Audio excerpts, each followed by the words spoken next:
பஞ்சபாண்டவர்கள், அவர்களுடைய அன்னை குந்தி தேவி மற்றும் பஞ்சபாண்டவர்களுடைய பத்தினி திரௌபதி இவர்கள் அத்தனை பேரும் வனவாசத்திலே இருந்தார்கள், காட்டிலே கஷ்டப்பட்டு கொண்டு. அப்பொழுது திரௌபதிக்கு ஒரு கர்வம் இருந்ததாம். தன்னை விட கிருஷ்ண ஸ்மரணையில் ஈடுபட்டவர்கள் யாரும் கிடையாது அதிகமாக அப்படின்ற ஒரு கர்வம் இருந்ததாம். இதை புரிந்து கொண்டாராம் கிருஷ்ண பரமாத்மா. ஒரு நாள் அவர்களை அந்த காட்டிலே சந்திக்க வருகின்றாராம். அப்பொழுது ஒரு அன்பு வேண்டுகோள் வைக்கின்றார். திரௌபதி, எனக்காக கொஞ்சம் வெந்நீர் வைப்பாயா அப்படின்னு. அப்போ என்ன பண்றா திரௌபதி, பீமனை கூப்பிட்டு அண்டா நிறைய தண்ணீரை பிடித்து கொண்டு வருமாறு சொல்கின்றாள். பின்பு தீ மூட்டுகின்றாள். அவள் பல மணி நேரம் விறகு கட்டைகளை கொண்டு எரித்தும் தண்ணீர் ஒரு சிறிதும் சுடவில்லை. இதற்கான காரணம் அவளுக்கு புரியவில்லை.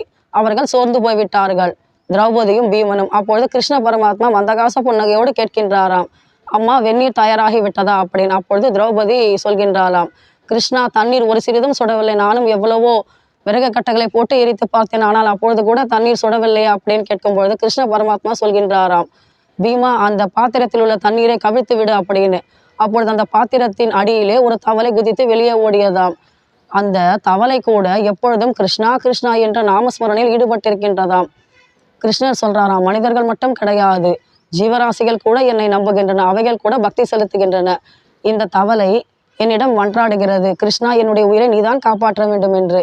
இப்பொழுது விறகு கட்டைகளை கொண்டு எரித்தால் தண்ணீர் சுடும் அல்லவா, அப்பொழுது அது இறந்து விடும் அல்லவா, அதனால் அது என்னே சரணாகதி என்று அடைந்தது, அதனால் அதை நான் காப்பாற்றினேன் அப்படின்னு சொல்லும் பொழுது திரௌபதிக்கு வெட்கமாக போய்விட்டதாம். ஏன்னா அவள் நினைத்து கொண்டிருந்தால் பக்தியில் தன்னை மிஞ்ச யாரும் கிடையாது அப்படின்னு. ஆனால் ஒரு சிறு தவளை கூட பக்தியில் மேம்பட்டு விட்டதல்லவா.